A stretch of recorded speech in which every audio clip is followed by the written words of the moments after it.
Good morning to you all. Apologies to Paul and Claire who have to sit through this sermon once again. It's one of the joys of going from two churches on one morning. Question for you this morning is this: are you driven by your past, your present, or your future? And we talk a lot about that these days. Experiences in the past can very much shape the people that we are. But when we look at this particular passage, it's interesting because you get this sense that Paul wants us to be driven by the future.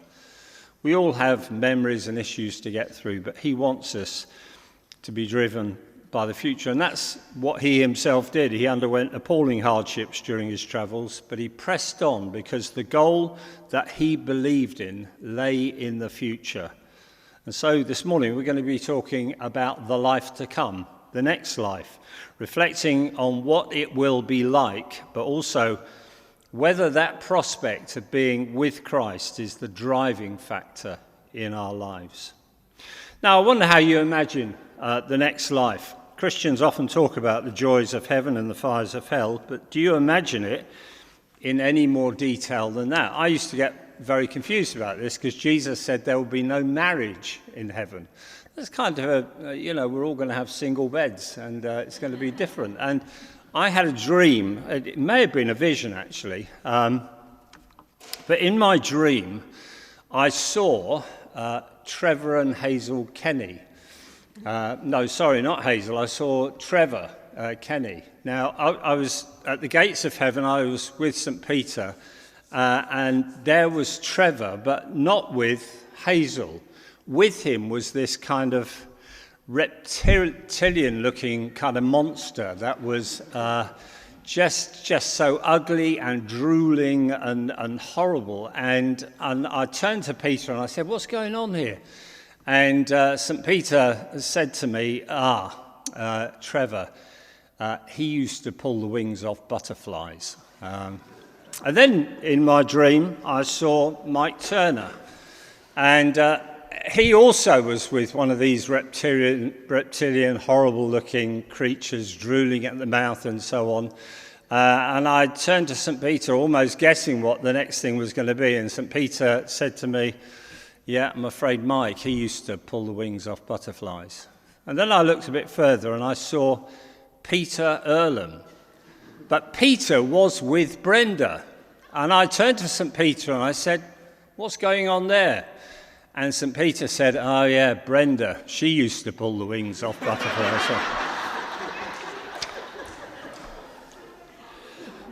Sorry, will you forgive me, brother? Now, the Apostle Paul has spent a long time in chapter 15 talking about the resurrection of Christ and the resurrection of the dead. If there's no resurrection, then what's the point of living a godly life? We may as well eat, drink, and be merry, for tomorrow we die.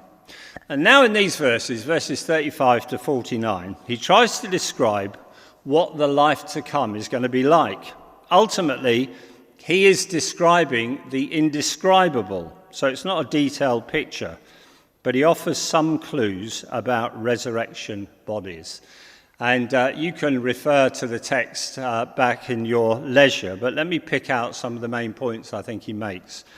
The first is that our bodies will be different in verses 35 to 38. And first of all, he makes a parallel with nature, and he contrasts the seed with the plant. Now, we've just got an allotment, so it's going to be interesting. You start putting bulbs in the ground. I never know one bulb from another and what it's going to look like. And there on the screen, you can see that tiny acorn. Who could imagine what a mighty oak tree could grow from that? If you could just take the next slide. Thank you. But do you ever wonder what you might look like in the next life? Now, I hopefully am going to be a little bit different to what I am now. In this life, I'm defined by my very deep sunken eyes, which never look good in photographs, and my bald head. Over the years, people have not recognised me because I'm wearing a hat, and that sometimes plays to my advantage. If I wear a hat and dark glasses, people can say, "Whoa, he's a handsome fella," and then, of course, I take them off, and they say, "Oh, my goodness me," you know. Jesus, during the 40 days after his resurrection, makes for a very interesting study, because in some ways he's still the same, but in other ways he's very, very different. He talks to Mary outside the tomb. He cooks fish by the lake. He even eats a meal with his disciples. Thomas is encouraged to touch his crucifixion wounds. But he's also different. He passes through locked doors and vanishes after that walk with two disciples on the road to Emmaus. He's the same Jesus, and yet his body is different. The Gospels are careful with their language. They talk about his post-resurrection appearances because it's a resurrection. It's not a resuscitation. He's no longer there 24 hours a day, as once been the case. Now he comes and he goes, appearing unpredictably in order to convince his followers that he really is alive. So, in verses 39 to 41, Paul flags up the variety that we see in this life, and I think maybe is suggesting, can you imagine what the variety might look like in the next life? Now, I find this world amazing enough. Take dogs, for example. I mean, I could probably name about a few breeds, but apparently across the world, there are over 360 different breeds of dogs. Take owls, there are over 200 different types of owl.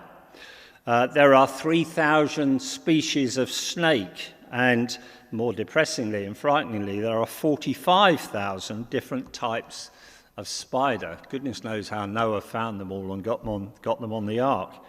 And then when you look at people, there's all kinds of different ethnicity as well, isn't there? None of us are pure anything. My son did one of those things that you do online, or blood test or something, or genetic test. I thought he was Anglo-Saxon. He told me he's 70% Viking and is in the process of buying a sword or something to follow through his destiny. Now, all that variety, I get the impression that there will be even more variety in the life to come. Not only will I be different and you be different, but there will be so many textures to what lies beyond. And religious art can be so unimaginative. I tried Googling resurrection bodies and got depressed after about 15 minutes. There was just nothing there that excited me in any way. Maybe our bodies will have new abilities. Did you ever watch the X-Men films years ago? Wolverine with his ability to heal quickly, and then his adamantium skeleton. Storm, who could control the weather. And I wish you'd done that earlier when I was walking down here because it was pouring with rain.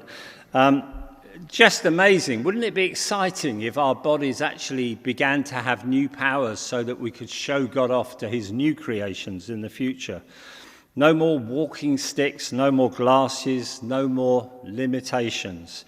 Instead, a whole host of improvements in our resurrection bodies, plus the prospect of showing God off to his future creations. But the strange thing is that we don't like difference.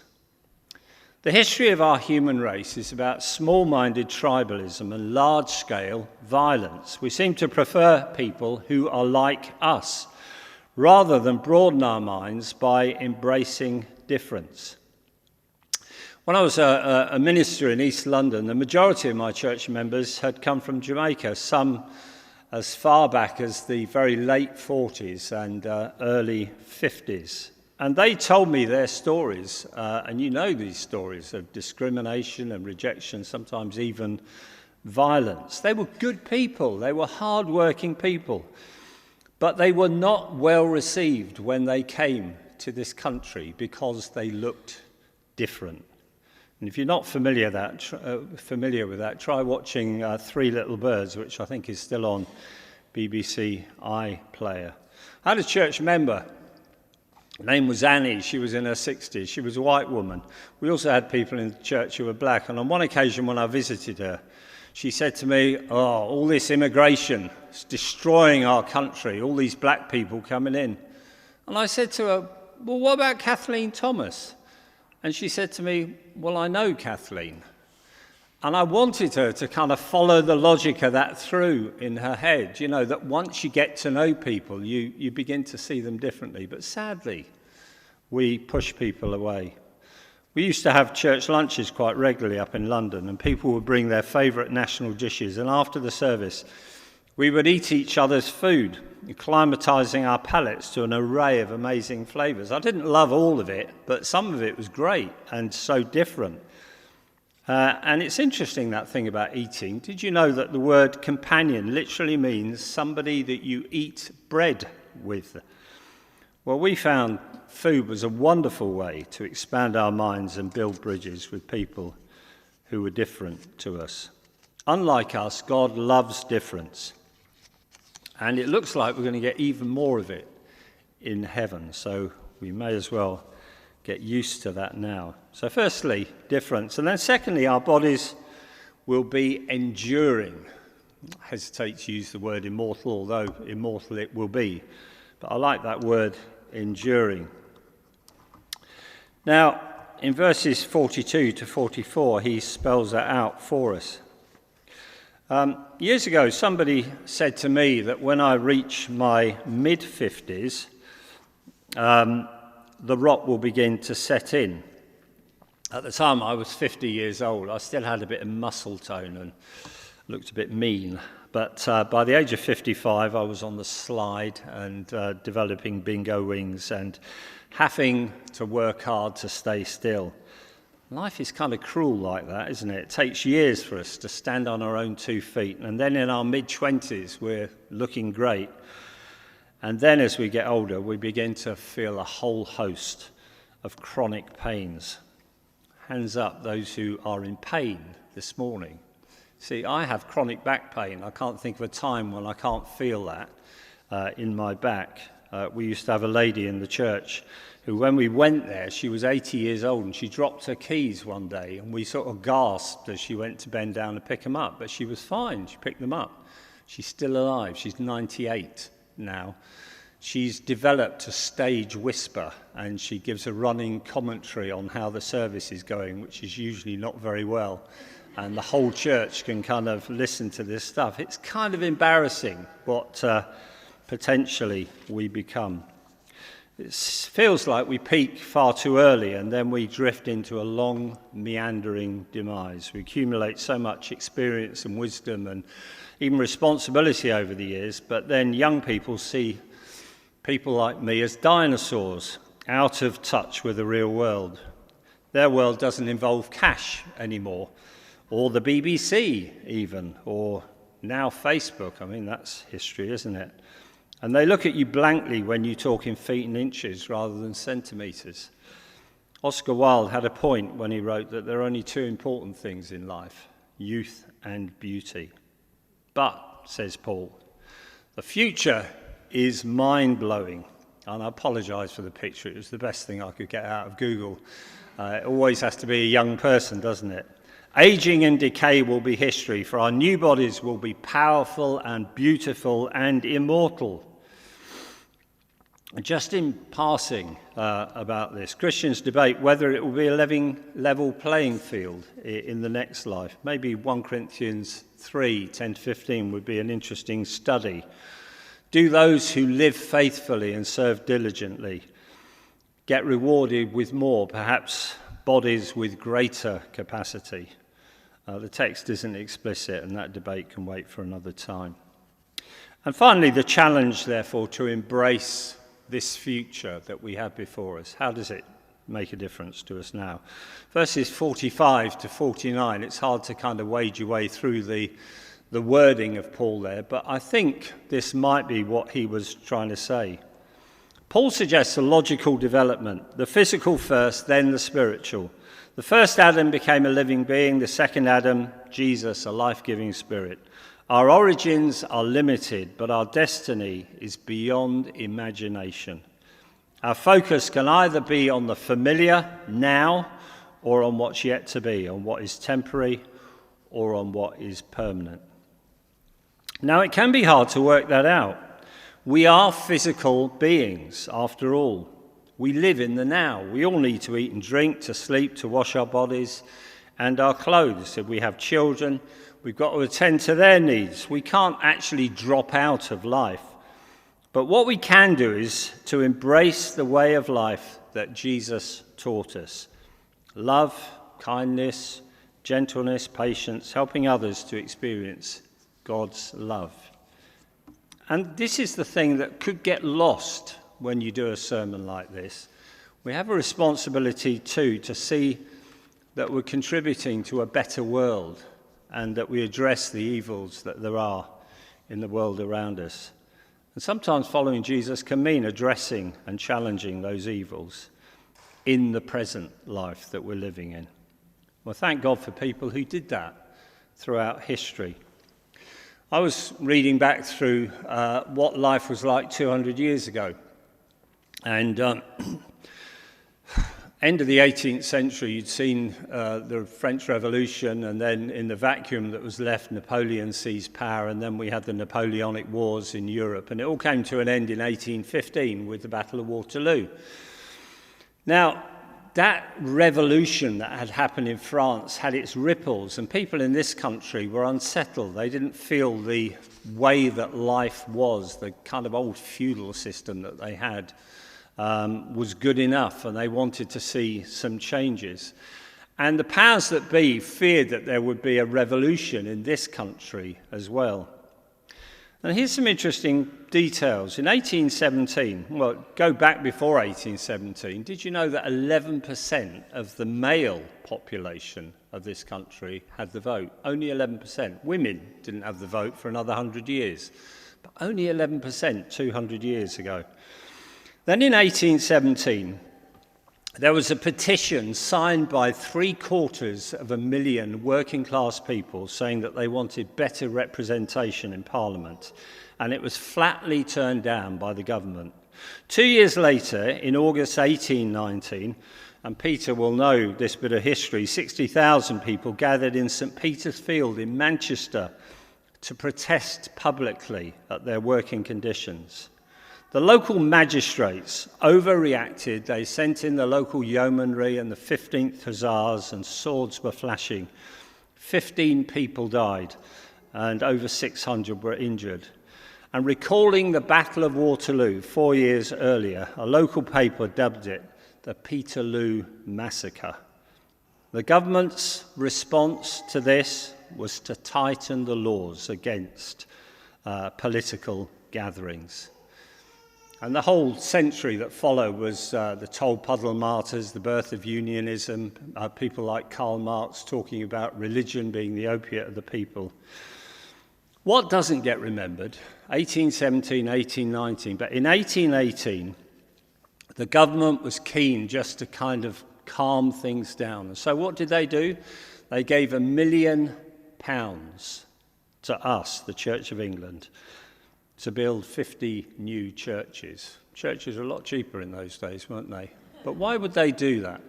Simply because we're so good at preaching about the joys of the life that's to come that we actually don't do anything about the life that is now.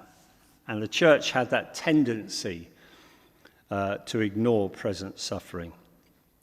Anyway, this contrast between Adam and Jesus is a theme that Paul regularly returns to, whether it's in Romans 5 or Philippians 2.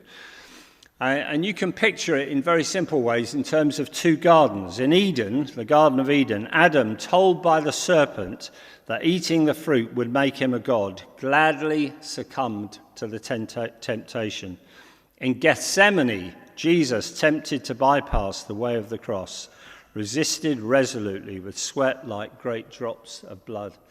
Martin Scorsese, his controversial theme, The Last Temptation of Christ, which got panned by the church, as I remember it when it first came out, actually has a very simple message The temptation of Christ is to just bypass the calling that he has and live an ordinary life. Get married, have kids, get a job, a different kind of job. Don't put up for all of this.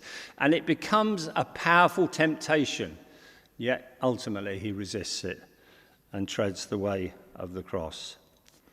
So I wonder how much difference any of this will make to me or any of us. A glorious future awaits, but right now we're called to take up our cross, knowing that a better day is coming. Will we choose to be shaped by that glorious destiny that Paul has described? Or will we invest in the temporary things that we see around us now? The story is told about a missionary couple who had gone from America to the continent of Africa to do their work. In the late 1800s this was, and after 30 or 40 years, they returned at the beginnings of the 1900s. They came by boat across from mainland Africa, across to the Atlantic Ocean, back home again. And when they boarded the boat, they discovered that they were on the same boat as Theodore Roosevelt, the president.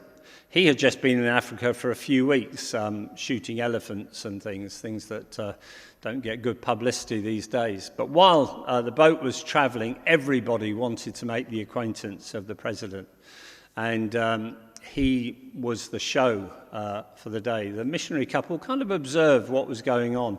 And when they arrived back in America, they disembarked, the president, the first one off, to a crowd of journalists wanting to find out how his trip had gone.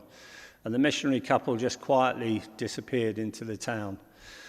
And the husband was upset, and he said to his wife, he said, "It just seems unfair. He's just been across to Africa to shoot animals. We've been serving the Lord for 30, 40 years, but when he gets home, there's such a fuss, and when we get home, we get ignored." And the wife said to him, "Look, just go and sit in the other room and think about it and pray about it." And half an hour later, he came out smiling, and she said, "What did God say to you?" And he said, "God said to me, you're not home yet." And I guess that's the Christian life in a nutshell. We work for a better world when we're alive, but ultimately this world is not my home. I'm just a passing through. And there may not be accolades in this life for what we do, but ultimately we look forward to being at home in the eternal presence of the Jesus to whom we owe our salvation. And so as we often finish our services, and we might do this twice today, I say to you, go in peace to love and serve the Lord. And you say to me, in the name of Christ, Amen. Thank you.